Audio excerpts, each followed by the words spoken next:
mbese ndagana he yo imbere n'igicu impande n'impande n'imisozi yo yo mbese ndagana he fate kuyihe nkingi nisegurukuye kuboko Yesu niwe buye rizima umutima utera imbaraga niwe buye ry'urufati isoko nziza idakama iriba rimara inyota kandi yitwa Ndiho niwe udahinduka niwe buye ry'urufati isoko nziza idakama iriba rimara inyota kandi yitwa Ndiho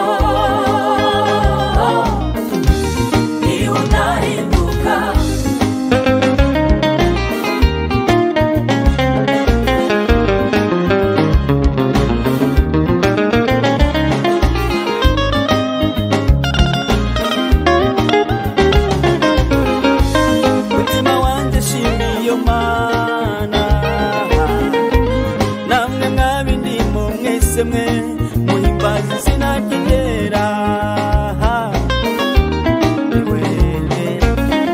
wahinduye amakakama y'iminzenze kubimerayo abatari ubwoko guhindura ubwoko tuzana mu kubaho kwawe Yesu we ukwiye gushimwa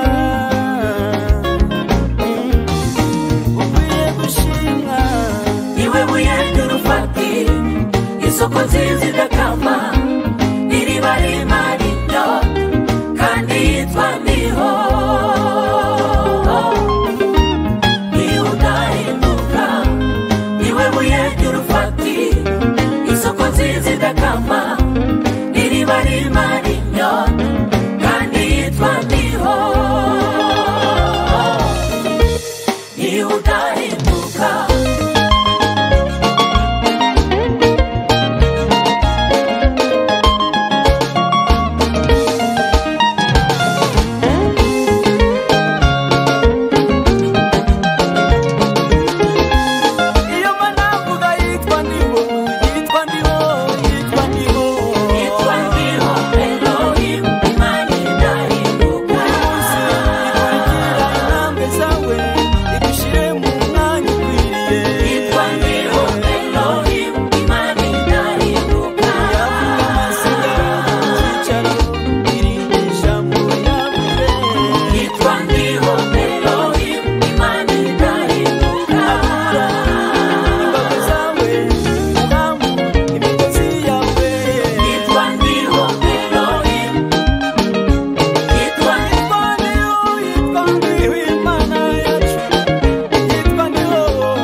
Yitwa Ndiho Imana idahindukira kumi niyo kwera gusa Yitwa Ndiho Elohim Imana idahinduka Yitwa Ndiho Yitwa Ndiho Yitwa Ndiho Yitwa Ndiho Elohim